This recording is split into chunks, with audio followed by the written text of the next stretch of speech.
for this panel discussion on the reciprocal benefits of interdisciplinary collaboration.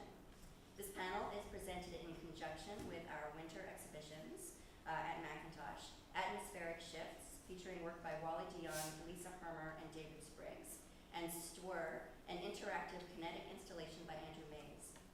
The installations are on view now until May 16th, and if you haven't seen them already, I urge you to go and see them. Both exhibitions were produced with the generous support of the Canadian Severe Storms Laboratory and the Windy Dome in Western's Faculty of Engineering. Currently on view in the exhibition space at Weldon Library is the Art of Creation, which focuses on how what happens before and during pregnancy shapes health not just for a lifetime, but for generations to come. The Art of Creation has come to Western University through a partnership with McIntosh Gallery, Western Libraries, and the Schuler School of Medicine and Dentistry. So I've been curator at McIntosh for almost 8 years now, and one of the things that I enjoy the most about working at a university art gallery is being surrounded by the research taking place across the various disciplines, various departments and faculties. I'm especially interested in the creative or innovative results that occur when research in disciplines like engineering, the sciences, or medicine is brought into conversation with the arts and humanities. I've worked on several curatorial projects and engaged in exactly these sorts of conversations. It's starting to feel like a bit of a pattern, so this feels like an apt moment to bring together some past collaborators to discuss the current appetite for interdisciplinary collaboration and how we can all benefit.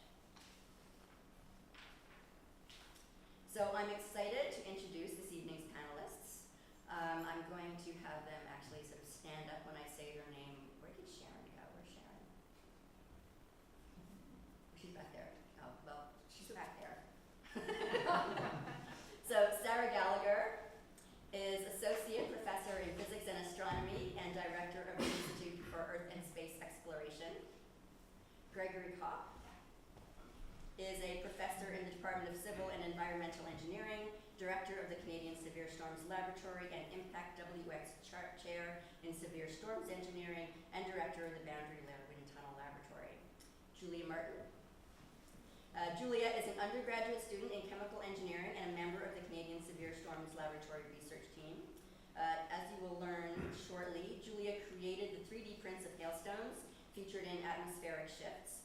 She was so excited and embraced the task with such enthusiasm that I thought it would be really wonderful to bring a student voice into this conversation. Andrew Nelson is Department Chair and Professor of Archaeology, Biological Anthropology, and is a member of the Bone and Joint Institute. Timothy Regnault is an Associate Professor in Obstetrics and Gynecology. And Sharon Way, who apparently is back there, is an Associate Professor in the Wright Faculty of Music. So before we begin tonight's event, I want to acknowledge that Western University is located on the traditional lands of the Anishinaabeg, Haudenosaunee, Lunapawak, and Chinantang nations, on lands connected with the London Township and Sombre Treaties of 1796 and the Dish with One Spoon Covenant wampum. With this, we respect the long-standing relationships that Indigenous nations have to this land, as they are the original caretakers. We acknowledge historical and ongoing injustices that Indigenous peoples, First Nations, Métis, and Inuit endure in Canada, and we accept responsibility as a public institution to contribute towards revealing and correcting miseducation, as well as renewing respectful relationships with Indigenous communities through our teaching, research, and community service. So to open tonight's event, I have the great privilege of introducing a short musical performance of An Alpine Trio composed by Ryan Duffy. An MA student at the time, Duffy composed this work for the Faculty of Music's Kaleidoscope of Creativity event in 2024, taking inspiration from Strauss's tone poem An Alpine Symphony, as well as research conducted by the engineers in the Northern Tornado Project. An Alpine Trio guides the listener through a series of moments in a day, moving through sunrise, morning, the approaching storm, the storm, sunset, and twilight. So it is my honor to introduce the musicians. I'd like to welcome them to the stage. Jana Sterling will be playing bass clarinet, Hodgson is playing trumpet, and Denis Jiron is playing trombone.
actually extremely heavy on the sciences, and very, very slim on the arts, which is unfortunate because, of course, it's the reason why we're here.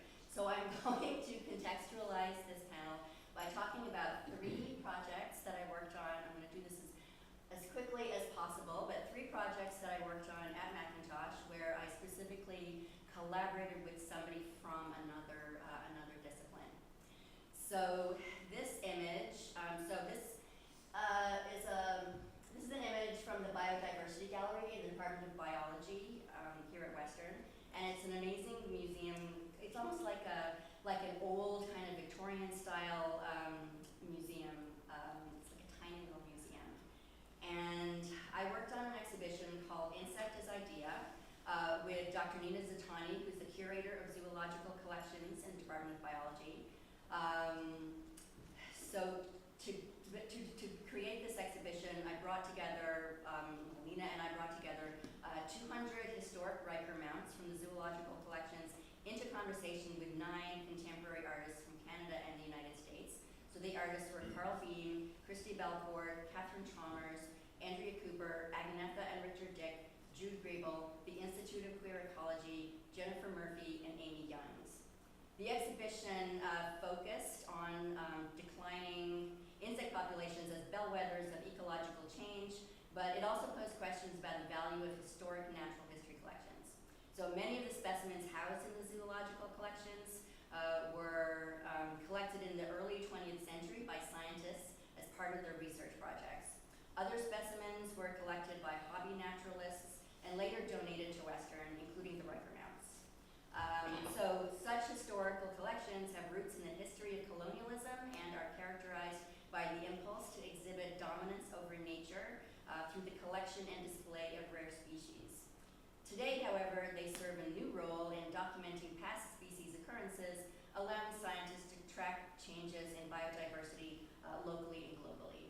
So you will see that in the gallery we had this amazing, a full wall of these historic Riker mounts. They are sort of incredible, they are decorative, they are beautiful, they have this kind of Victorian vibe, but they also have the collection information alongside each specimen, so they do have scientific value. And here's an installation shot. Obviously I listed the many artists, but this is a really wonderful image with work by Jude Grebel, Christy Belcourt, and Jennifer Murphy. Jude specifically actually made this sort of work for us where he carved these like little insects for us, and they're having a protest. They're concerned about what we're doing to the planet. And so interestingly, you can't really quite make it out here, but right here, there is it's like a centipede or something, and Jude later made a model, not a model, he did a sculpture, a 6-foot bronze sculpture of that centipede, which now is sitting in front of some museum in France.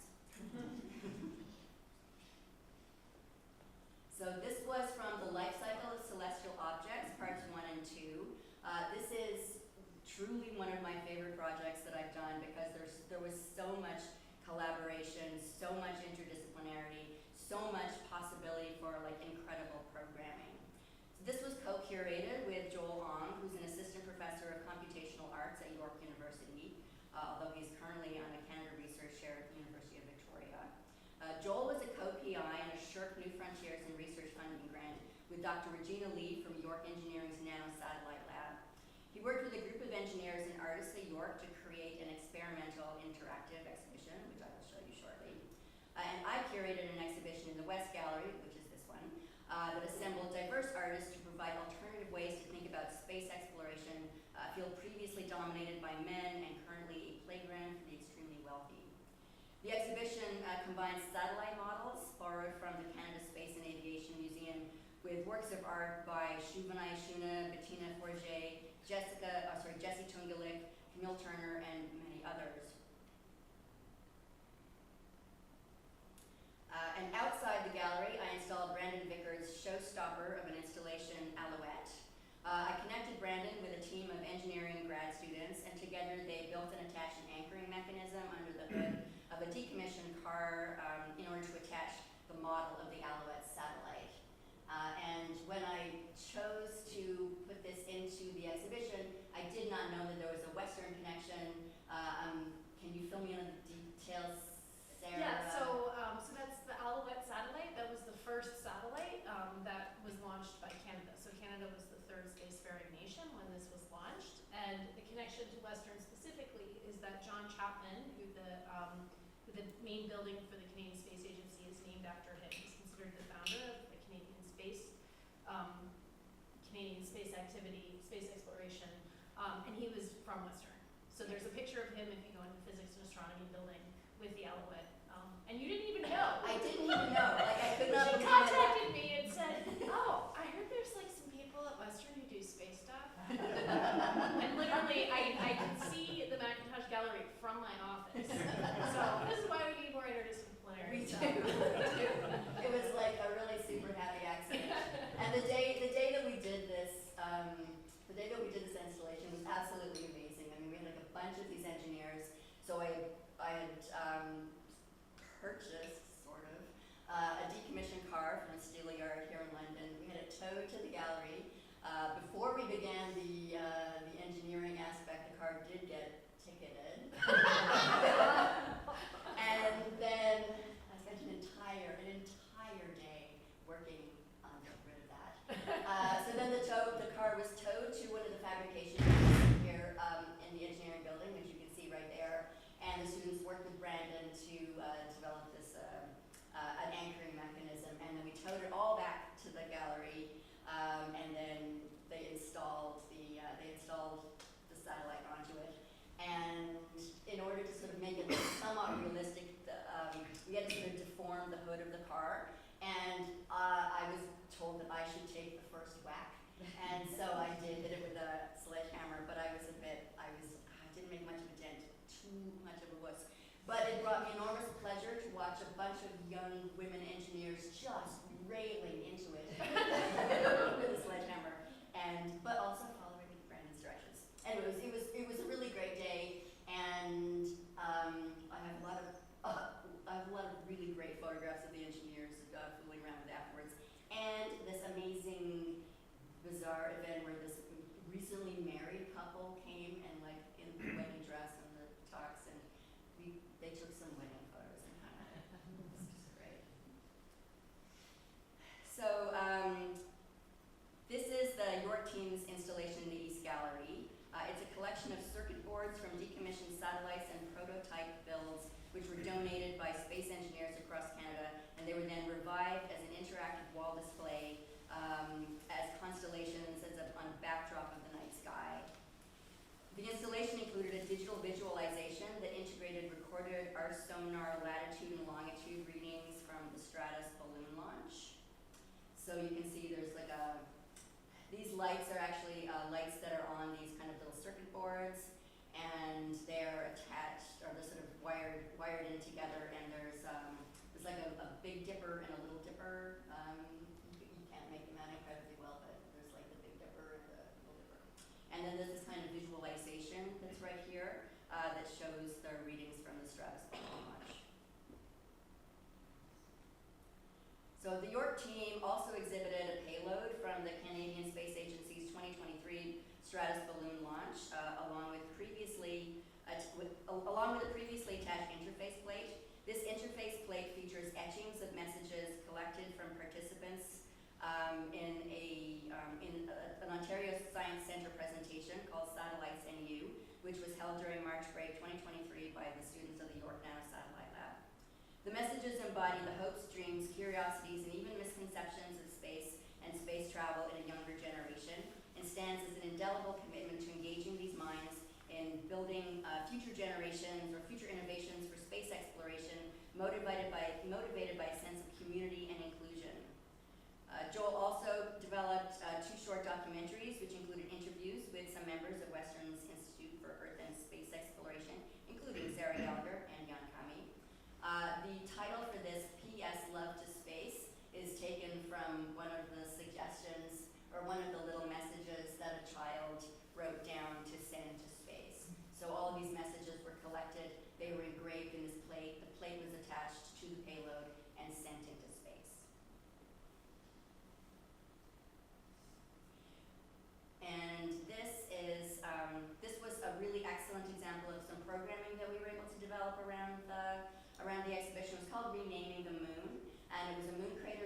workshop led by Bettina Forget, and we held it at the Hume Cronin Memorial Observatory. And another thing we did not plan was that it happened to be on International Observe the Moon Day. Like, everything about this exhibition was like, oh, it's written in the stars. It was destiny. It was incredible. Like, so many things just sort of happened. And the workshop was really quite incredible. It was sort of one part drawing class where people learn how to create shading and depth, but also Bettina talked about the percentage of named craters on the moon that are named after women. Spoiler: it's 2%. So during this amazing workshop, she talked about the craters. She talked about women scientists. She talked, so people could name their craters after women. And this really great moment happened during this workshop that I adore, and I know I've talked about it many times. So it was open to the public. It was heavily attended by like a lot more sort of astronomers than we usually get at our programs. But we had a lot of astronomers, but we also had some members of the public. And there was one guy who was there, and he asked a space question. He's like, does anybody know about, and then he asked his space question. And then all of these like astronomers, these like young fabulous women are like, well actually, we know quite a lot. And then they proceeded to answer his question, and it was just a really great moment. And so this brings me to our current exhibition, which is Atmospheric Shifts, and I will not say too much about it because the show is on right now, and hopefully you will be able to see it if you haven't seen it already. In these slides you see a salon hang, and it consists of works from our permanent collection interspersed with photographs from the Northern Tornadoes Project's blog. So there's lots of interesting, lots of amazing images of sort of landscapes from our collection, but also these beautiful photographic landscapes. They're incredible images of these kind of like marks left on the land by tornadoes. And I found it very, very poetic, and there's a lot of very beautiful kind of visual analogies between the photographs and the works from our collection. And so I wanted to sort of bring together visual art, but I also wanted to sort of bring that into conversation with material culture generated by the research of the Canadian Severe Storms Laboratory. So you'll see we also have these 3D printed hailstones by Julia. And they're quite incredible. I don't have a picture of it, but we also have a printed to scale and mass hailstone that is the correct size and weight of the largest hailstone ever found in Canada. This work is by David Spriggs. He's an amazing artist based in Nanaimo, and he's very interested in natural phenomena, systems of power and surveillance. And so he's created this incredible kind of, it's like a sculpture, but it's also painterly. There are these these transparent layers that are spray painted, and when you're looking at it and moving around it, it's like it's got this incredible depth, and you move around, it's like it appears and disappears. It's truly spectacular. It recalls weather systems viewed from satellites, which is a very contemporary way of looking at weather, and so he's very interested in this kind of use of technology to experience natural phenomena. These are 5 photographs on aluminum. It's by Lisa Harmer. It's called Atmospheric Beings. And she is thinking about how humans have evolved with the Earth's atmosphere. That we are not just terrestrial beings. We don't just live on the surface of the planet, but we live in the atmosphere. And she's also very interested in the planetary boundary layer, which is the lowest layer of the Earth's atmosphere. It's the part that touches the Earth. It's subject to turbulence, the mixing of heat and humidity and pollutants. It's the part of the atmosphere where the impact of human industrial activity causes the most damage. And this is a work by Wally Dion. It is also, the intro slide that you saw was from the same work. Wally wanted to work with the Windy Dome. I imagine I feel like there's probably a few engineers here maybe, but the Windy Dome is a facility where they are able to simulate extreme weather conditions, extreme wind conditions, like simulating tornadoes and downbursts. And so Wally wanted to work there, and he worked with 3 Indigenous dancers and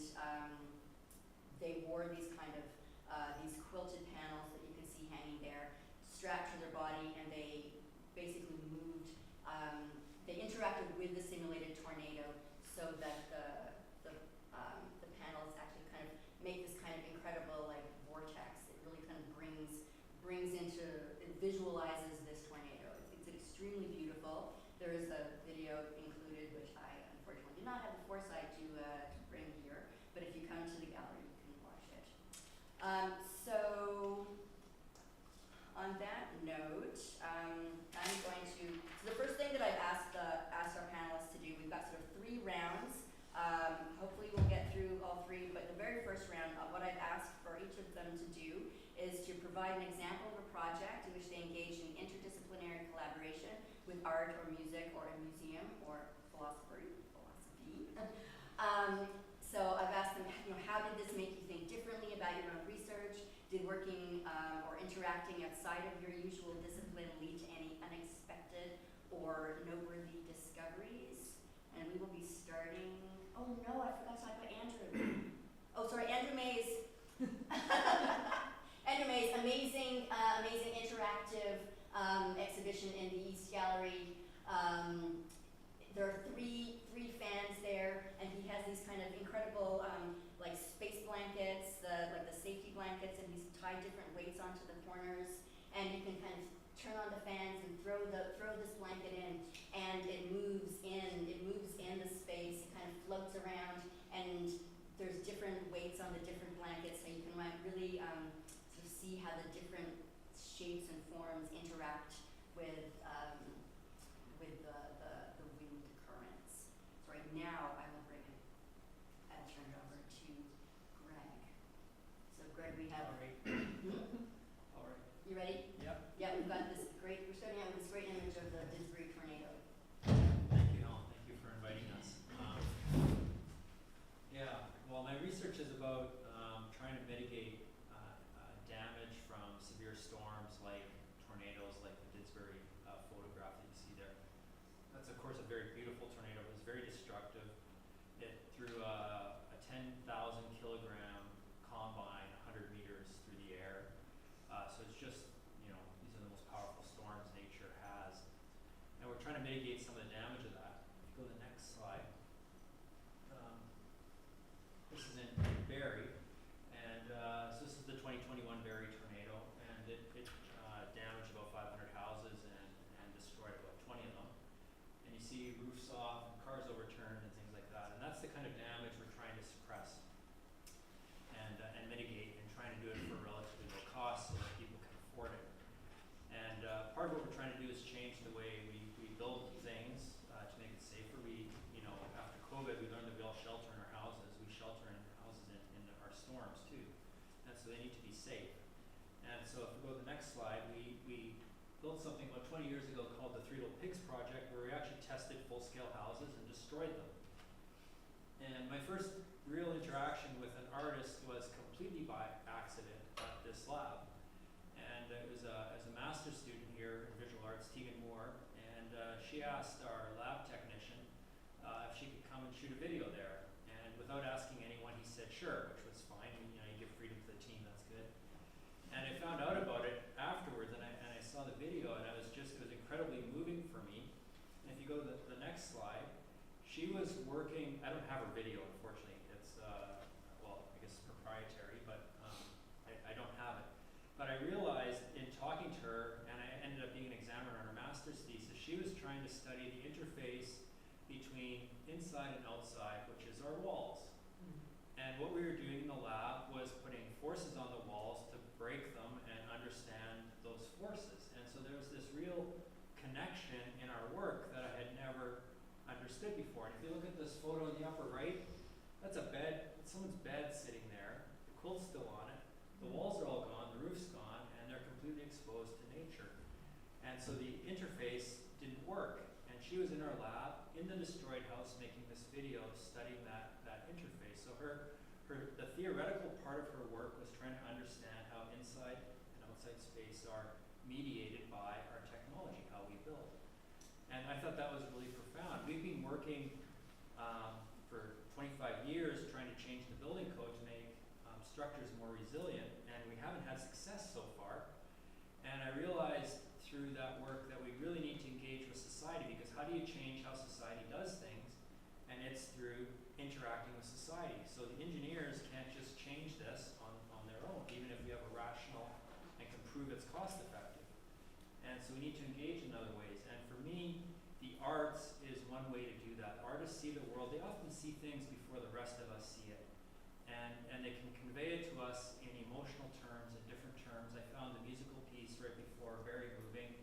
At the part of the storm, I could feel my heart rate going up, right? And so they can convey things to us that are really important. And so to me, the doing this together, we end up with something that's greater than the two disciplines on their own.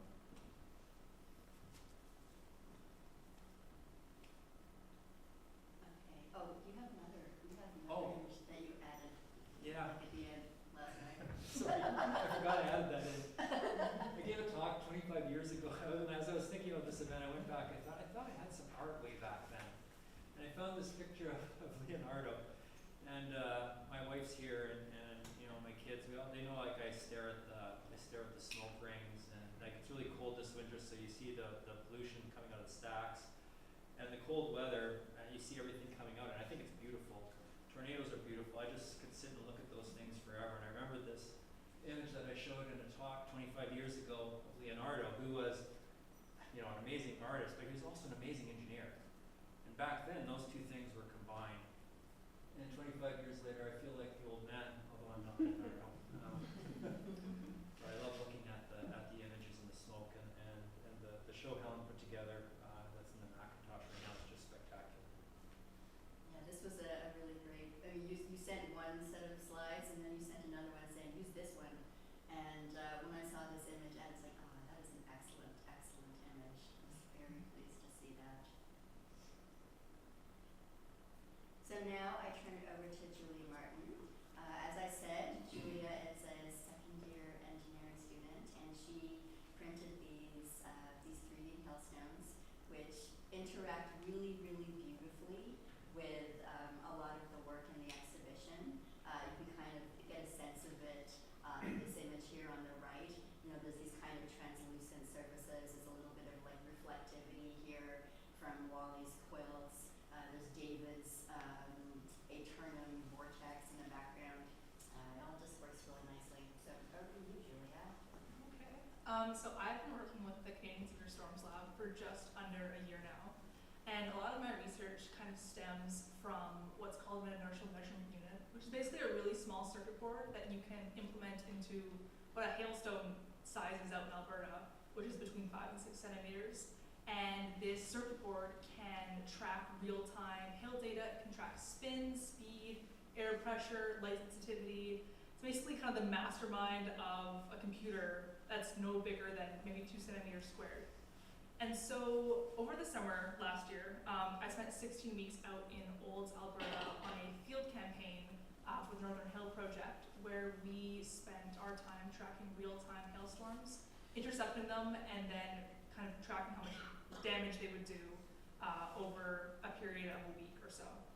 And so I spent my summer surrounded by mathematicians, meteorologists, physicists, political science students, all of which had immense passion for what they were doing. And it was one of the most life-changing experiences that you can have as an undergraduate student, to be surrounded by people who are not only masters in their field, but are super, super passionate about what they do. And so my work was really kind of focused on developing the casings for these inertial measurement units so that we could ideally this summer launch them into high-speed environments where they can fall like normal hailstones actually would.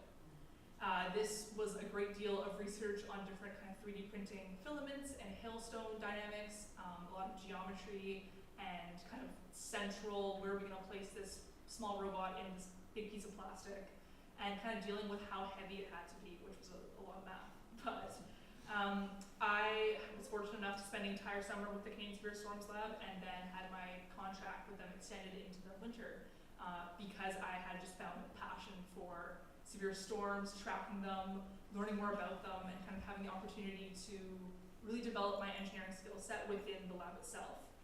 In early October, Dr. Gregory reached out to me through one of my supervisors concerning the atmospheric shifts exhibit.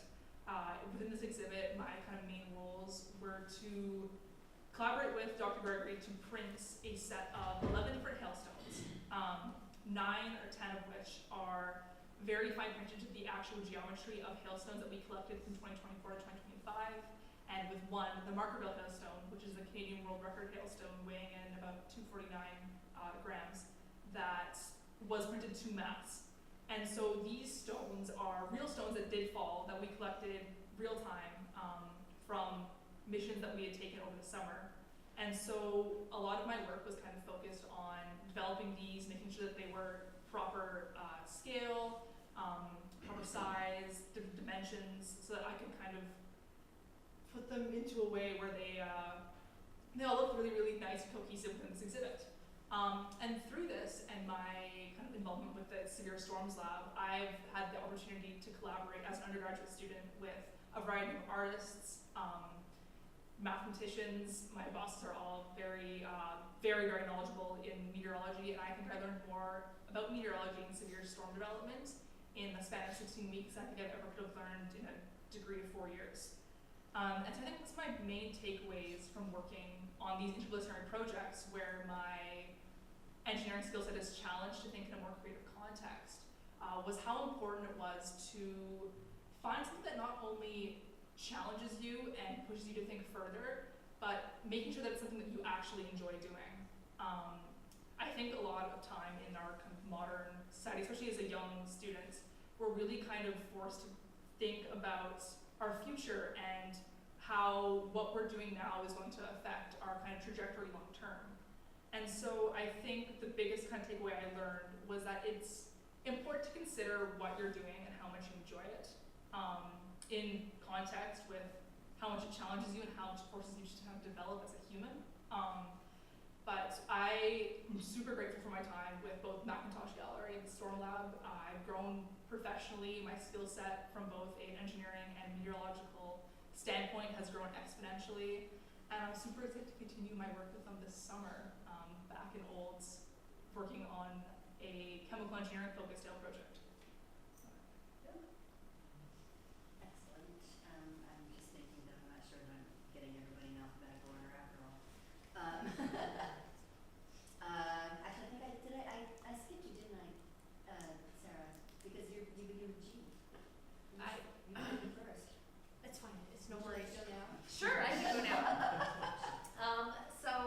So thanks Helen for putting this together. It was so beautiful to have the music at the beginning, and I agree. It was very moving, and you could definitely tell when the different changes were happening. It was so I'm going to shift gears a little bit because I'm talking about engaging with philosophy, so with the humanities as opposed to with the fine arts. And I had an experience. I'll talk about how it started. So, and I'm married to a philosopher, so that helps in terms of just sort of becoming familiar with the field. But I really started it was something I was always interested in, and I knew the community because when we were in graduate school, I hung out with a lot of philosophers. But I never really thought about doing a research project until I went to a conference, a philosophy of physics conference. And as a scientist, so I'm an astronomer is what my research is on, I'm used to going to a science conference, and we have a certain way of doing science conferences. So usually there's a lot of pretty short talks, and you might talk for 8 minutes or 12 minutes, and then there might be 2 minutes or 5 minutes or something for questions. And then it's on to the next thing. And it's just this sort of barrage of information. And they don't tend to be very interactive. And so I went to this conference, which was in Dubrovnik, which also was awesome. It was so beautiful to go there. It's always nice to go someplace beautiful. I think it's quite inspiring. And the first thing we did is we just sort of all showed up and we sat around this big round table. And basically everybody was welcome to the conference, and they passed around a piece of paper. And they said, write down your name and what you want to talk about, and we'll put together the program. Which for me was like, what? What do you mean? There's no organization. I didn't have to submit an abstract, I didn't have a schedule. And then they put together a program, and I had a talk, I had an idea, I wanted to sort of talk to philosophers about it. And so what I did was I wanted to give a science talk that I thought philosophers would be interested in because I wanted to hear their feedback on it. And I was inspired to do that because I had been working in a field where, so as an astronomer, one piece of our work that's really, I think, quite different than some other scientists is, so we can't put I can't put my black holes in a dome and, manipulate them and walk around them and see how they see what's happening. So we just look out at the sky, we look out at the universe, and we just get snapshots of all these different things in time. And of course, the snapshots we get, we can't really watch things change because it takes millions to billions of years. So instead we look at snapshots, and as we look far away, we're looking back in time. And so we have snapshots at different times, and then we try to figure out which object that's really far away turns into this thing that's closer. And so we have to basically tell a story about how that happens. How does this big mess, that's 5 billion years, when the universe was only 5 billion years old, turn into something like our Milky Way galaxy? And so we have to develop these stories, and one thing that I sort of was a little frustrated about in my field was that I felt like there was this story that people were telling about how things happened in the early universe based on what we observed locally. And I didn't think it was a good match because the early universe is really different than what we see locally. So if we observe something locally and then we just extrapolate to something far away when the universe is quite different, that story doesn't necessarily make sense. And part of the reason people are doing that is because when we look around locally, we can get a really beautiful picture of everything because it's close. So we know more about our sun than any other star. But our sun is actually not a very typical star. So, that's cool that we know a lot about it, and obviously we care, but it doesn't necessarily tell us about a typical star that's elsewhere in the galaxy. So this was something that I sort of wanted to talk about to philosophers and to sort of articulate what I felt like it was a problem with how we were basically telling the story of how the universe changes over time. And so I put this talk together, and the philosophers were awesome, and they asked great questions. But usually as I mentioned, for a science talk, you talk for like 8 minutes, and then maybe we have questions for 2 minutes, and then you move on to the next thing. So instead, I talked for maybe 20 minutes to 30 minutes, and then we had a discussion for half an hour, which was wonderful. And there's a very sort of formalized protocol for asking questions, and people were really digging in and engaging, and it really, that mode of conversation about the work where you're really thinking about things deeply and it's a conversation with the audience and the speaker was something that I really enjoyed, and I got a lot out of it. And I have subsequently collaborated on 2 philosophy of astrophysics papers, and what I really enjoyed about it was, the wonderful thing about collaborating is you don't have to be an expert in the other thing, which is nice. So I don't have to read all the philosophy literature because my partner does that piece, and I bring the astrophysics expertise. But they force you to really think about the assumptions of your practice, I think, as well as how you're engaging with other people. And so that's something that I have really enjoyed. And our second paper actually wound up being part of a book, which is called Introduction to the Philosophy of Astrophysics, which is essentially a new field. So that was quite exciting to be able to participate in something like that. Yeah, I think that's it. Thank you. Okay, I think that Andrew is next. So, most people who know me at Western know me as the mummy guy. Last summer down in Peru, in the basement of the Ministry of Culture, and that is a Peruvian mummy, and my mummy team. But I am not here to talk about mummies today, although there's a bridge. Next one. Next slide. Like whatever this. So a lot of, Nope, this one? Okay. a lot of what I do with my mummies, or mummy bundles, we call them in Peru, is I do X-rays and CT scans of them to non-destructively look at what's inside them. And because the traditional way that people have studied these things is unwrap, which is destructive, and you get lots of information out of it, but you end up with a pile of stuff on the floor, and nobody else can ever look at that as a context again. So X-ray CT, and then next slide. This is what's called a micro CT. CFI grant. It's out at the Museum of Ontario Archaeology. And in this micro CT scanner, I've scanned meteorites, I've scanned medieval prayer beads, I've scanned a reliquary that's owned by the Thompson family in Toronto that's worth £10 million. I didn't know that when I scanned it. But what I want to talk about today, the connection with museums and the arts, is books. So I've got into the world of doing micro CT scans of books, and the particular book that I'm going to talk about here today is this one. And I'm actually working with the National Museum of Asian Art, which is part of the Smithsonian Institution, on the scanning of a 4th, 5th century early gospel manuscript. And we're interested in the structure of this manuscript. And it has covers that have encaustic paint on them. Encaustic paint is a wax with paint, pigment added in. And so I was looking around for something with encaustic on it, so I got in touch with Helen and I mean, do you have any encaustic paint? And she said, well, no, I have this little book that I made.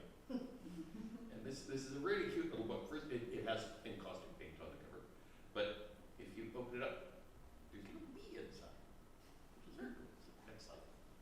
So that's the book there on, okay, so here is Helen's book in my micro CT scanner. So this very serious technological looking thing up at the top, that's sitting in the scanner, the X-ray source is at the left, the panel is at the right, and then this is the control area, so it's the 2 computer screens and the keyboard. Excellent. And so what this is the study of what's called codicology. And so this is generally housed in English departments. And I got into this through collaborations with people at the University of Toronto, Mississauga, as well as the Fisher Library in Toronto, as well as our Special Collections Library here at Western. And so what we do when we're CT scanning, micro CT scanning a book, is you're interested in the structure. How was it bound? Because that becomes very informative about the technology of the time period, and you know, is it parchment, is it paper, how is the binding done? That varies quite a bit. And so on the left, you can see that's a cross section across the book like this, and you can see the pages are all arranged in what are called quires, and there's a thread, which is a little dot on top the arrow is pointing at, that runs down, that goes down the middle of the quire, and then the middle view is a section kind of across this way, and specifically it's right at the spine, and you can see the threads that go across the book and bind together those little threads that are going up and down the quires. And then the one at the right is showing that when Helen actually did this, she took this little ribbon, it goes around, it actually goes under the threads and back out and down. And so this is just a little example of the kinds of things that I've been doing with the folks at the Smithsonian Institution and with the University of Toronto to try and better understand, you know, different techniques for binding books. And so this has ended up with collaborations with the Smithsonian, with U of T, with Fisher, with the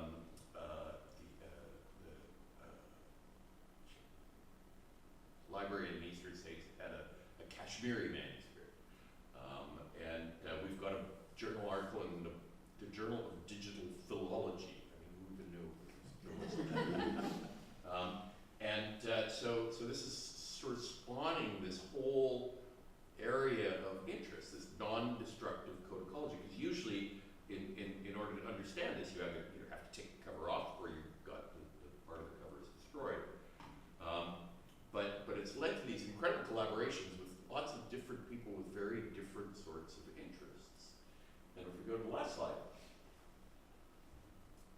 one of the things that I noticed as I was going through the scans of Helen's book was, if you see in the circle there are these little things that look like little flower thingies. And when you go through the pages, you can't see them. Right? So it's only with the micro CT scanner that these things come to light. And so I wrote to Helen, I said, what the hell are these little things? And when she was making the book, made paper, she incorporated little rosebuds Yeah. into the paper.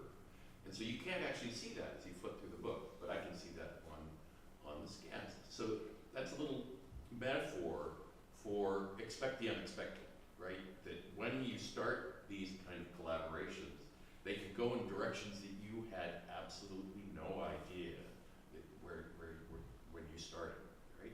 And that to me is one of the most exciting things about interdisciplinarity is you get these really interesting things that pop up that you're working with, and very interesting people that you work with. So that's why I like it. I will just say that I made that book when I was 22. So yeah, and that the bee inside is now 33 years old. And I certainly never would have predicted that something that I made sort of at the end of art school would have any kind of a future life or be of any particular use. I did actually write to my papermaking teacher, who's, I'm still occasionally in touch with. She was fascinated that something that I had done at the end of her class has this sort of second life. And it is really kind of amazing that there was another image that you sent to me, and so this is the bee there. Yeah. And there's another one that I think was at a slightly different layer, and you could see the internal structure of the bee, like his little bee organs. It was fascinating. I had an extensive discussion with the folks in Toronto trying to figure out how you bound it. That was even weirder for me to see that email in which I was being analyzed as to whether or not I had used the English or the French binding style. It was the English style, it turns out. I had no idea. So next, I will turn it over to Timothy. Okay, hi. Thanks very much, Helen, I think, and Lisa for having me on the panel. I'm the new guy on the block, but I'm just beginning my journey on the international relationship between my field and the arts. So my appointment's in obstetrics and gynecology, and basic sciences, they call us. So I'm a guy at the bench. And so for my career, I've been playing with animal models, cell culture, human population data, to look at the origins of metabolic health. And so I live in a world where we believe that there's genetics and there's environment, and the environment plays with epigenetics, and that probably contributes the majority of our risk factors for later life disease, mainly the metabolic diseases, the ones that get us obesity, cardiovascular disease, respiratory cancer, those sorts of things. So general dogma would be that these diseases have their origins as a result of genetics, but also in postnatal life. Where we live is that the preconceptual period for the gametes, and that first, you may have heard of the first 1,000 days of life, or now we push it out to 2,000 days of life. So between conception and 5 years of age is probably the most plastic period for when insults can have their outcomes. It's also the most plastic period where we can intervene to change the trajectories for the risk factors for later life disease. So as I mentioned, I'm a basic scientist, I spend my time at the bench. And so for me, as I've aged in my career, to your point earlier, it's like, I know how to fix the problem, but I don't see society or rules or changes to legislation to remove the social determinants of health that so much drive these outcomes. So engaging with people who may see it differently to how I see it, I think is a great way from a knowledge translation perspective. And so in my early days in this field, it's been working with people who've worked with artists, and it's not that the artists dumb down or simplify what we publish in our scientific papers, but they translate it into a medium through their feeling that relates better to community.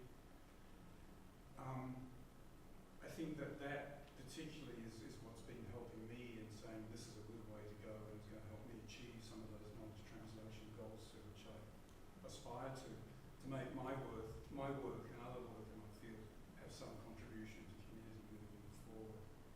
I think also in working with Lisa and Helen, and serendipitously, our exhibition is in the library, and I found that really refreshing in that it's not only does the art put it on a level playing field for all disciplines to be able to interpret it and put their feelings on it, but the library is such an open public place too.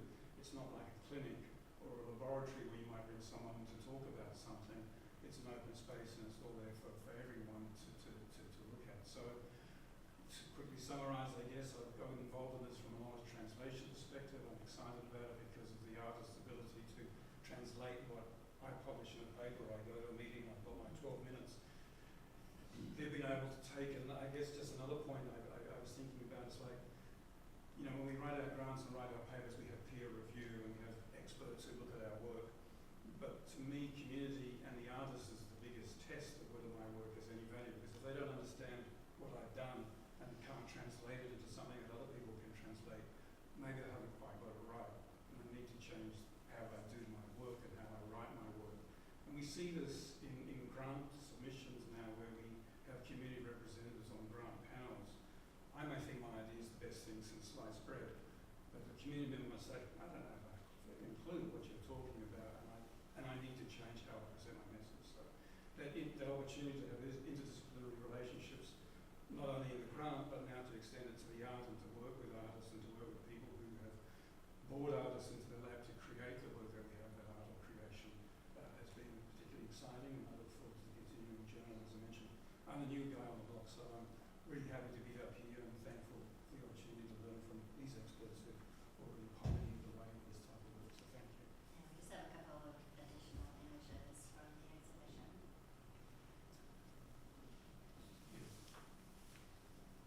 So next I'm going to ask Sharon to speak. Sharon also doesn't have any images, so just going to kind of scroll back to our intro slide.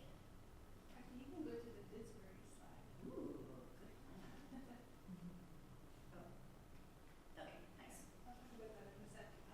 So I'm Sharon, here in Housing and Music faculty, and I first got into this when, around the same time that I met Greg, I met seismologist, Dr. Lucy Jones, who is a visiting scholar here on campus, and she, during the pandemic, had partnered with a group in Japan called Tempo, and they looked to commission music to help change the emotional climate of climate change. She had discovered in giving her climate talks that if she had music to go along with the different sections, that it helped to enhance her messaging, and so she wanted to work with our musicians here. And so we spent the summer discussing with our choral directors here to find music that had appropriate words and feeling to go along with her musical talk, or with her climate talk. And in our audience for that concert, we had about 150 non-music majors who are in a music appreciation class to come and hear her talk, the choirs, and then to give their feedback afterwards and to ask, you know, what did that do to help enhance the messaging? And it was really great to read their commentary, and I think Dr. Lucy Jones has also used that commentary in future grants as she continues to build in this process. So around the same time, I met Greg, and it was really amazing to hear that there was an interest in collaborating with arts and science. One of the things that I have taken away from meeting with scientists is that scientists are so great at working on a problem, finding a solution, but then you get a little bored and you've already moved on to the next problem and not to think so much about the dissemination of it. And on the music side, we think that's all we think about is the dissemination, because we want to get out and play for the public. And it was so great for us to have a chance to, so what we did at the beginning was to commission 4 of our grad students, one of the pieces you heard earlier today, to write music after they had a chance to meet Greg's team of engineers and to hear about their research, and then to take a point of inspiration to create music. For these grad students, most of them, this was their first kind of professional, real-world commission, so it was really exciting for them to write for not only faculty members but also other students. And that we've had a chance to perform these works all over. There was a group of students who was just in Paris, had a viola congress, played for 800 viola players, and so that the works live on. Disbury is the name of one of the pieces that was created for viola quartet, so the point of inspiration was this tornado, and it definitely feels very much like a tornado in her piece. A lot of these collaborations you've heard of have happened a little bit accidentally, happy accidents. When Helen reached out to me, she mentioned atmospheric shifts, which I didn't even realize was happening at McIntosh Gallery, and then she said, oh, we have this opening night, which just happened to be the night before this quartet was heading off to Paris to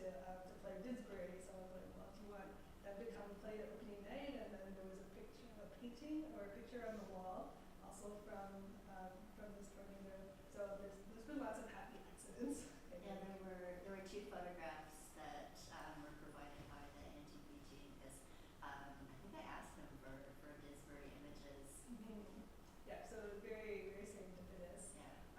The program that we ended up putting on the first year, 2024, we booked out a lot of the concert spaces and classrooms here in the music building. We turned our building into a bit of a science center where there was lots of nature and music happening. I think on this stage there was virtual reality with the trumpet player that you saw playing to this immersive ocean experience.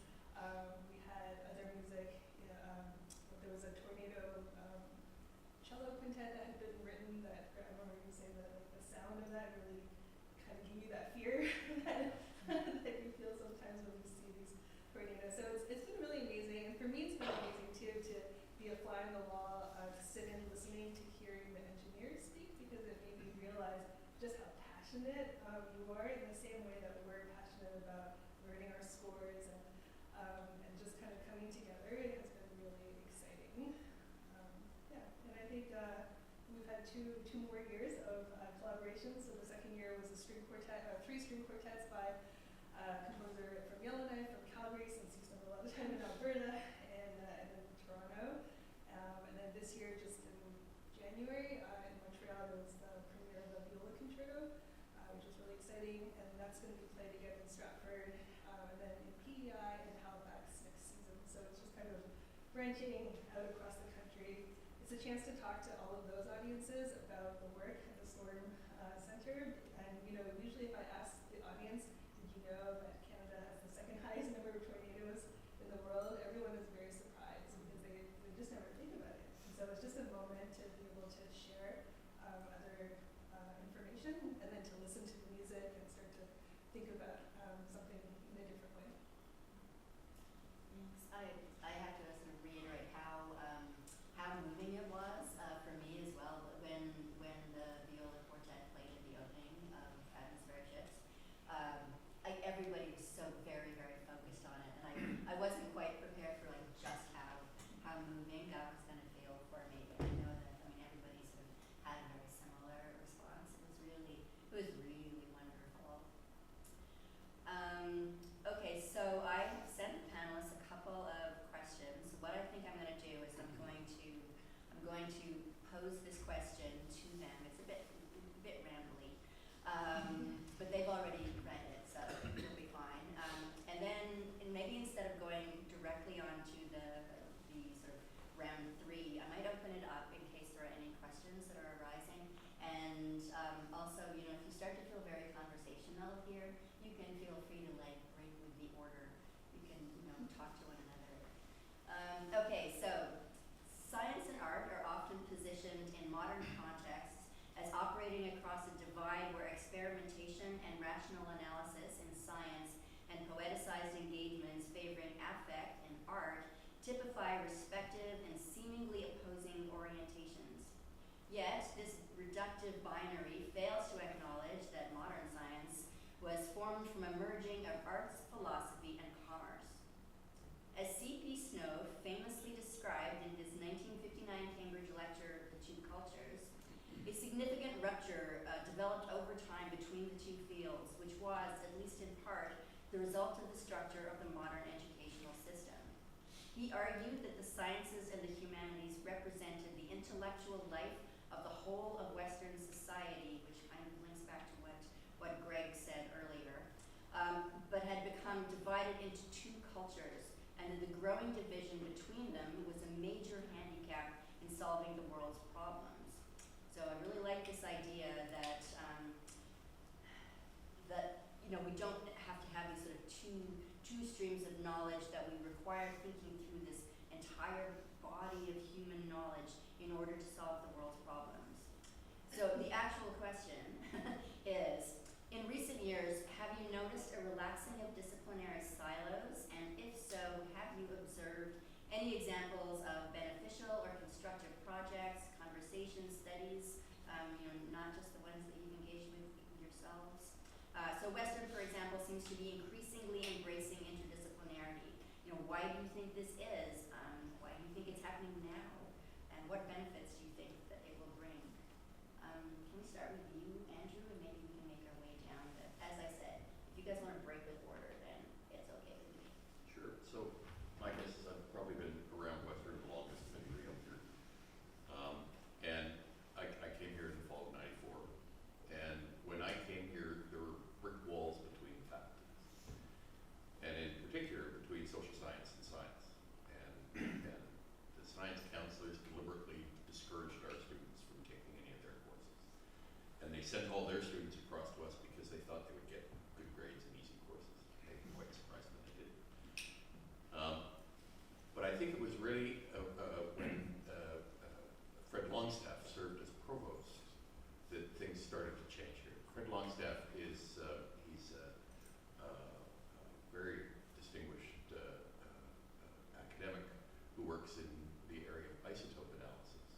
But he uses isotopes to study all kinds of different things. And he's done a lot of collaborations with us in anthropology. But he's working with me right now on that relic that I mentioned. We're doing some analysis of the bones that were in the reliquary. And he really sort of embodies interdisciplinarity. And I felt when he was provost, that things really started to shift. And when Western started to take on the module system instead of the previous strict major minors that they had, that sort of started to open up some of the silos.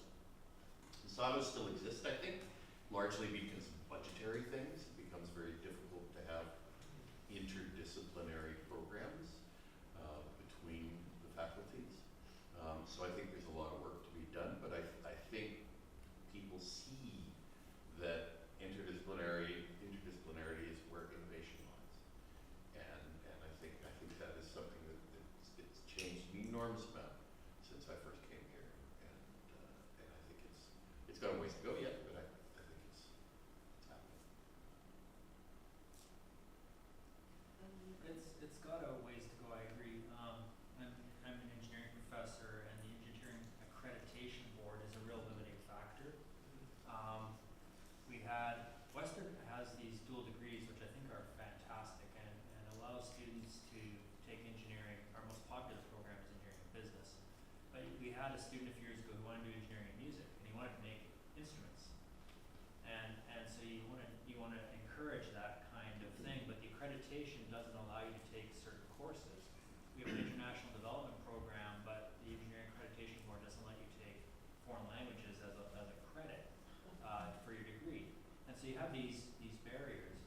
I think we have to kind of push through them, and I think people need models. There's some really nice courses between law and I think geography about justice and climate change, and so I think if we model those examples for people, they see the value. Students get jobs, a lot of them come here just to get a job afterward, and you get jobs from particular disciplines, and I think we need to do a better job of helping them learn to talk to other people. Each discipline has its language, so it's hard to communicate. I have right now a grad course called Climate Hazards for Engineers, and basically I'm teaching engineers how to talk to climate scientists because they need to know how to do that to design structures that are going to last for 100 years and will be in a completely different world at the end of their life. But we have to find ways to get those languages together so that they can actually interact. And that's the hard part, I think, and we have to do it by example. Yeah, no, building off of Dr. Kopp's point, as an undergrad here, I had kind of a first-hand experience with the whole engineering kind of world or realm. And the first time that you get to take a non-engineering course at Western is in your third year. And so for your first kind of 2 years of experience here, your kind of main focus is all very much into the math and the science of it, with very, very limited kind of ability to expand beyond what's kind of set as your strict boundaries for a lot of years. And then when you come to your third year, you're not really sure what you want to pursue otherwise. And so I think there definitely is room for development when it comes to really expanding on the engineering with the STEM majors into kind of other situations. Looking back to the summer, I found that when I had an issue that I thought was almost kind of resolve, I could often go to the meteorologists on the team or the art students, primarily the art students, and ask them kind of probing questions about a lot of my science and my research when it came to these measurement units and designing hailstones, because they often had very creative approaches to otherwise very technical problems that I didn't have the foresight as a bona fide engineer with nothing but 16 courses of straight math under my belt. But getting to work with them really kind of opened the doors to kind of an expansion of both creativity and then an expansion of kind of technicality on their side. To the strong belief that nothing can propagate if nothing is kind of probed at. A lot of these kind of more creative minds on the projects that I've worked on have often come up with the most technically complex ideas that kind of go straight over the head sometimes of math and engineers, because we tend to, I think within the binary kind of systems we have, we tend to kind of circulate and echo the same ideas around a room without any new kind of voices. And so as a young member of the team, it was really, really interesting to kind of watch all of these different kind of disciplines come together to solve otherwise super complex problems that had challenges on both sides. But yeah, no, I look forward to seeing how Western can kind of continue to employ its interdisciplinary collaboration, especially on a undergraduate student level where there's not only hundreds of us in my year, but thousands on the campus, all of which who are likely eager to kind of expand what their degree is here to do for, besides kind of just staying within your own home faculty, your own bubble for quite a long time. Yeah. So those are all, I'm trying to think of something different to say. So I'll just riff a little bit on what Andrew and Greg and Julia have said. So I think there's a couple things. One is that I think we're often surprised about where expertise lives, and we don't necessarily know. And that's one of the important, I mean, as you said, like, you don't have to solve a lot of problems from scratch, because often someone else had that problem and they may have solved it like 20 years ago. And you just need to figure out where they live, and they might live someplace that's a little surprising. So I think that's why it's important to have structures within organizations that provide connective tissue across things like faculties, because as Andrew said, we're sort of organized in faculties, and that's how our teaching is organized, and our departments and our workload and all of that sort of thing. But in order to really solve some problems that are intractable apparently from our perspective, then you need to sort of know where the expertise lives. So I'm a director of a research institute, and we're explicitly charged with being interdisciplinary. So my job is to sort of go and understand where expertise lives and try to build teams to solve these problems, which I love, actually. It's super fun. I love learning about, I visited the Windy Dome, and it's amazing. I love visiting people's labs and seeing, and coming into this building was amazing, just walking down the hall and hearing the music, and then seeing these beautiful spaces that are designed to share music is really, it gives me so much respect for all these different fields. And also, just to your point, like, I think there's this dichotomy where people think artists are creative and scientists are technical. And artists are technical and scientists are creative, and so I think it's important that we sort of give credit to the different communities, because those things are needed in both domains. Wow, yeah, 1, 2, 3, 4. Yeah, so I thought that I agree with everything that's been said. I'll start with that. The silos, I think, are a problem still, that still exist, and so where we've taken it in, so I have graduate students and I have undergraduate students, and I'm lucky enough, or unlucky enough, depending which way you look, to be a course manager of a number of fourth-year courses. And so where I've tackled it from is taking pure physiological concepts and making that 70% of the course. And the other 30% is the interdisciplinary societal aspects of why do you do this work? What is going to be the benefit of getting students to think about that? And we've had some really good feedback in these projects where we really push student advocacy as helping to bridge these barriers, and the courses are structured. It's not me lecturing for 12 lectures. I'm not trying to get easily. But I pulled in a whole lot of different people to come and lecture to the students, and the students have really, I think, based upon the feedback, have really enjoyed that sort of breakdown, because they don't have the time to go to other faculties to pick up a course on social determinants or something like that, so we sort of brought it to them. I worry sometimes that I'm diluting the amount of physiology that I can teach them, or in my case, fetal physiology, which is God's gift to knowledge, but we can talk about that a little bit. But I think the product at the end, in the fourth year, the students certainly seem to be appreciative of that. So that's what we sort of have done to try to break down some of the barriers, but I see where we're going to use art of creation, especially talking to our clinical learners. When we look at the evidence, there's a lot of evidence that art in curriculum has benefits, not only at the undergraduate level in teaching empathy and improving clinical skills, but also at the resident and postgraduate level in the clinical world, where burnout, of course, you hear about burnout a lot, but integrating art into their programs too has been, the evidence suggests that it improves their outcomes greatly.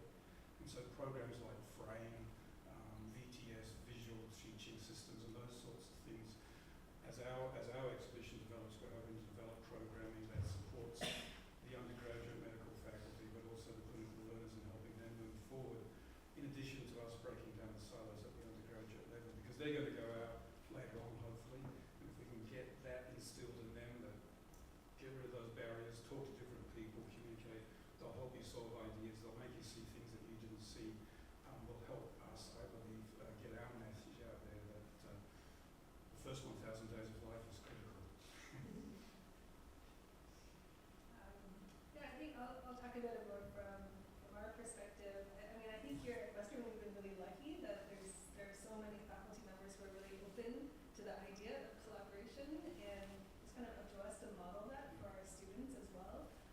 It was really interesting because when we turned our building into a science center, I had reached out to many of my music colleagues and said, you know, if there's someone that you know on campus that I should meet and talk to as we brainstorm ideas, please send them my way. And so I had all these very short interviews with lots of different science folks on campus, and some were like, I have no idea what we could do together, which was totally fine, and others right away jumped in, you know, had lots of different ideas. And so it just takes taking a chance, I think, on each other, but also knowing how the university works. And I think being here for a long time, it helps because, you know, we have such short semesters, they're only 12 weeks long, and a lot of these collaborations really take at least a year to put together. And so to kind of have that vision to know exactly where in the semester something can take place and how long it's going to take, and it just takes a lot of time. I think there's a real appetite though from the art side, because we love having a jumping off point to share our art. What I thought was really interesting at this Paris conference was they put all the Canadian sessions together, and all 3 Canadian sessions, one was from the University of Victoria, the other one was from University of Ottawa. We all gravitated towards something to do with music and climate without ever having met each other. And so the group from Victoria had worked with Arctic climate scientists, and the group from Ottawa had worked with a photographer from National Geographic, and then we had tornadoes. So it was really interesting to see that it's happening more and more, and our students in particular, I think there's a real sense of urgency of these topics that we want to think about, to talk about. So I think that there is more of an appetite for it. I was quite interested in what you were saying, Sarah, about not having to be an expert in the discipline that you are collaborating with. And for me, that's sort of particularly interesting because, like, as a curator, and especially one who's very much predisposed to sort of, these art and science collaborations, like, that's what I wrote my doctorate on, but I was always very sort of aware that, I'm an expert in art and very much not science, I'm just interested in it. And by being a Western, I'm sort of surrounded by all of these experts in their field, and I just find it very sort of quite satisfying to kind of feel like, the arts can be this kind of linchpin between all of these various conversations, and, I feel very, very privileged if I can be, part of some of those kinds of conversations that occur. I think maybe what I'll do is I'm going to open it up to see if anybody in the audience has a question. Like, I have one more kind of pre-made question that I can I can bring up, but I think I'd like to see if anybody in the audience has any questions first. Yes. I have two questions. So first, it's nice to see so diverse different fields of expertise that around the same table. So one is for sexual guys. So for pregnancy period, what kind of music you would recommend in different stages?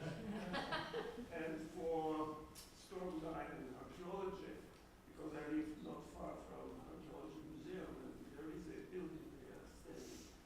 So can we learn from archaeology how to build houses that they will survive storms? Because I imagine that there are some very old buildings that are still there.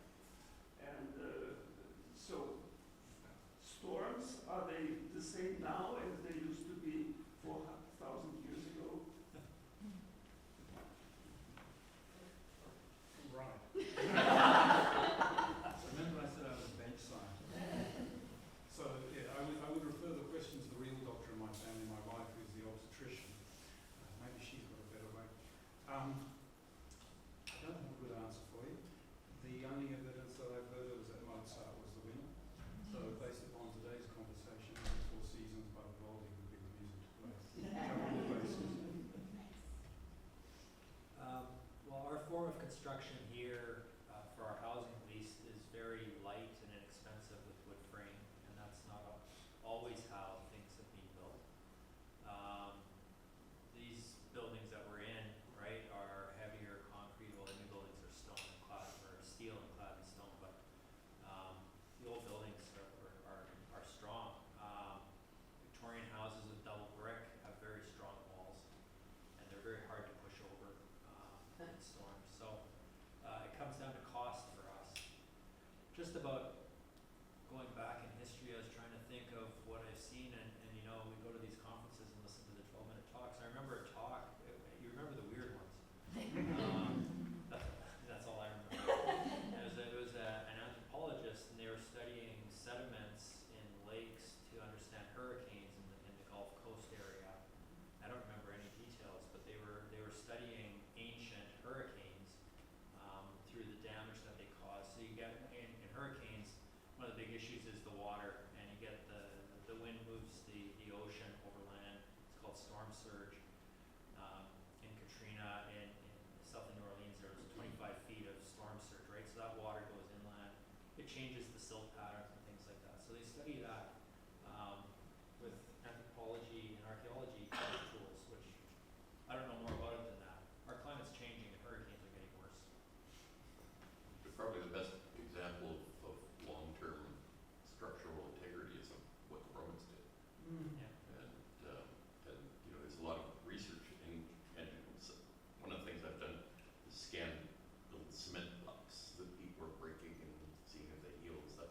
And there's still a lot of research into what the Romans actually did for their cement, because it appears to have particularly long-lasting qualities. And so that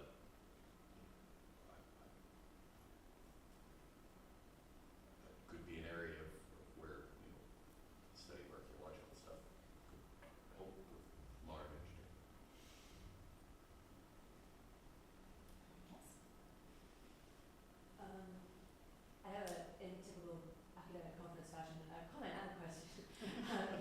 Comment is, I'm assistant dean of research here in music, and I just wanted to mention for anyone, any scientists in the room who might be interested in using grant funding to explore these kinds of collaborations, that NSERC and SHERC both fund what they call research creation activity, and you can write that into your scientific grants, as everybody knows, and this is something I think that the Tri Council is extremely interested in seeing in both directions, right? This kind of cross council collaboration, and indeed there are grants now that of course transcend the Tri Councils. So that's just my ADR hat on. Okay, and actually the question is also my ADR hat on. Do you guys think there are ways that we can help constructively at Western to nurture my own experience as a researcher suggests that most often, as several of you have said, when these collaborations come about, it's often the result of serendipity and meeting people. And I think sometimes when we try to encourage interdisciplinarity from the top, academics don't like that kind of, Greg, I would like you to work with Sharon, right? This is just immediately, you're just like, no, I don't want to, right? But when you meet each other and it happens organically, then it's fertile, right? What are things that we can do to encourage that kind of serendipitous, collaborative opportunity, do you think, in a more structural way that helps to break down these silos that do endure, as you said?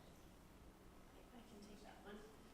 This is something, I'm Thinking a lot about. I have to think about a lot, yes. yeah. So I think there's two ways that interdisciplinarity can happen.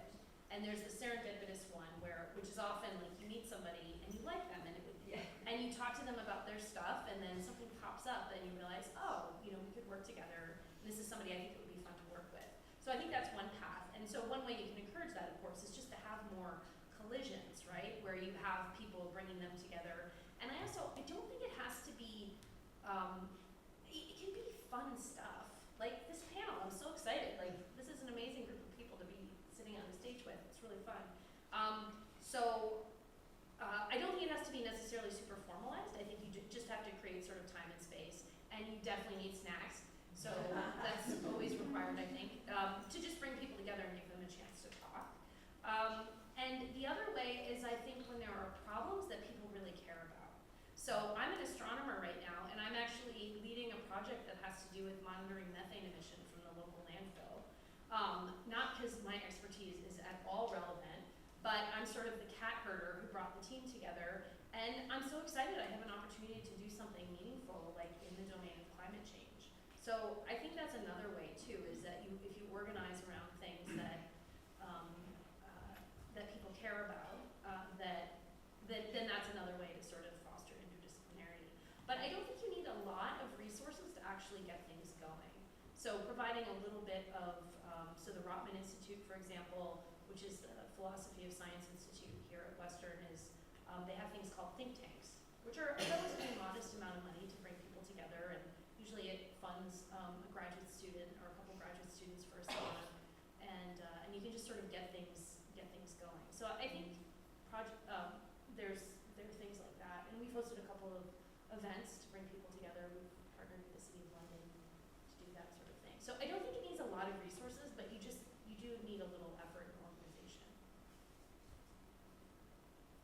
And I think more things like that, the think tank idea, that there be sort of resources, say through, Research Western or whatever, or through your faculties, that can be nimble and responsive, right? And so that it's not structured.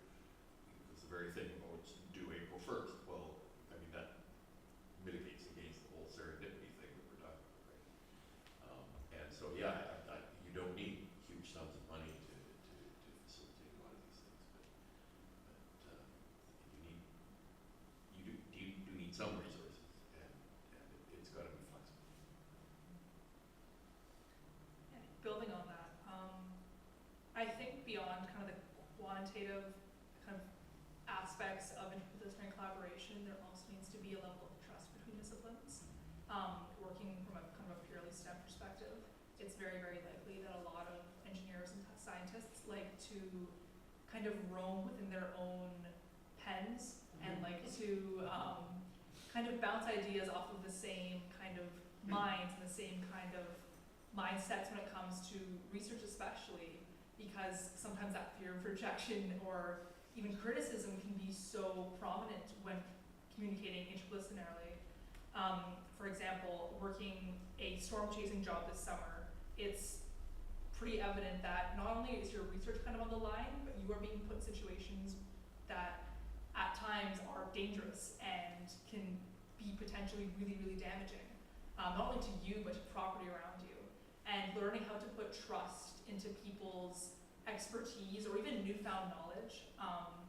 As a first year, I went to this kind of project knowing virtually nothing about how storms were formed, what different clouds meant, how to read the sky, and I left that summer with more knowledge than I could have ever imagined because I was able to kind of learn and put my trust into these meteorological experts who were not only willing to kind of share what they were learning with me and kind of expand their knowledge base, but learn vice versa and kind of take, hey, from my perspective and what I've technically learned here, this is my input.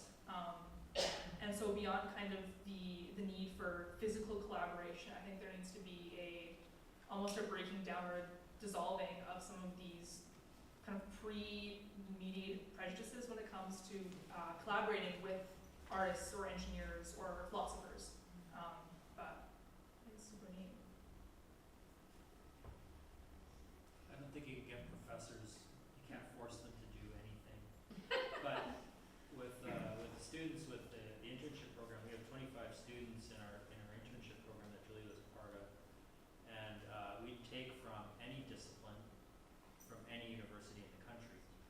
And so we try to model that, bringing people together. We've had political science students, we've had health science students, and you put them out in the storm, so not just engineering meteorologists, and then they are forced to work together, as Julia says.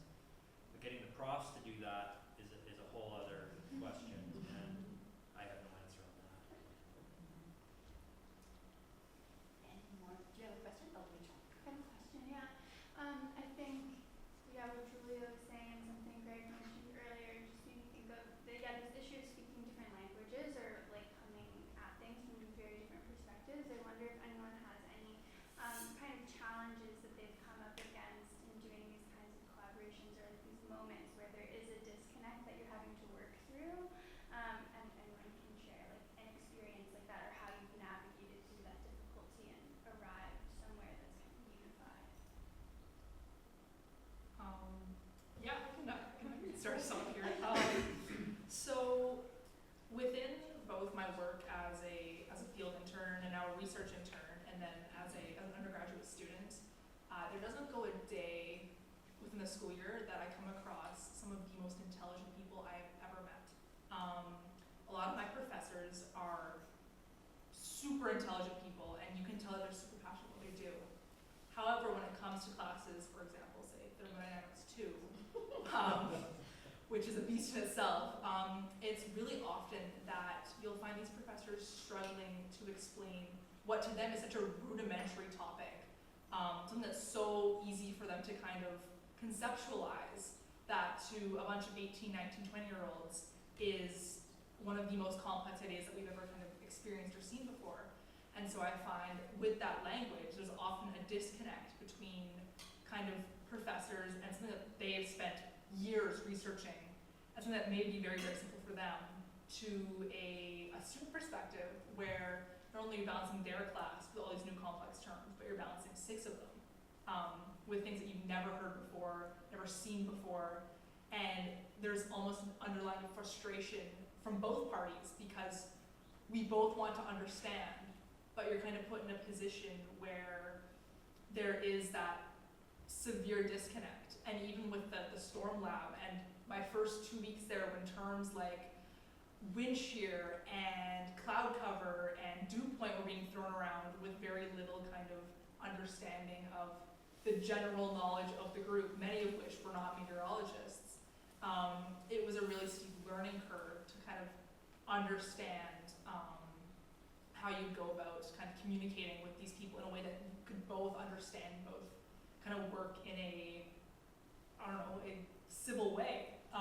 Even working with Dr. Gregory for the first time we kind of met, it was really, really interesting to kind of observe our communication when it came to these hailstones, because my first knowledge is 3D printing is nothing really more than a prototyping situation, right? You don't use it more for kind of prototyping or rudimentary models. But Helen kind of brought in this language that made me think of it more as an art form than I had initially kind of expected with my work over the summer. And kind of getting to understand her perspective and her language and the words that she used to describe these hailstones was a really formative time to kind of gather what I was doing and what I was doing from perspective, which was super neat. But yeah. I'd like to respond.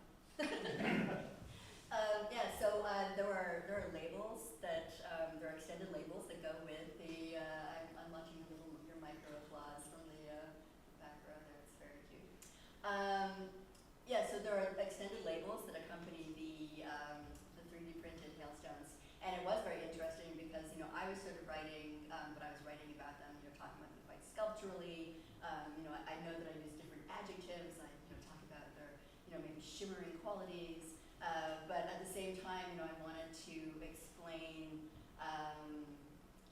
I wanted their significance as part of the research of the Northern Hail project. So I worked with Julia on that language, and so those particular labels are kind of they're a collaboration between me and Julia and Simon Eng, I think. And just a very sort of slight offshoot of this is I'm just going to quickly just want to bring up the hailstones again. One of the things that we write in the label is that it's a better image, the one with Julia in it. There we go. Okay, we talked about how hailstones are rarely regarded, or we often think of hailstones as being kind of round and spherical, whereas in fact they are not. There's many sort of protuberances and offshoots. And then at one point I wanted more hailstones, so I asked Julia for more, and so she provided me with this one, which was the roundest hailstone that she could find. But yeah, it was a very interesting kind of collaboration, kind of integrating sort of my own way of speaking about objects, and making sure that what I wrote was scientifically accurate, but also understandable to our general audience, which would be coming from across. I think we have a very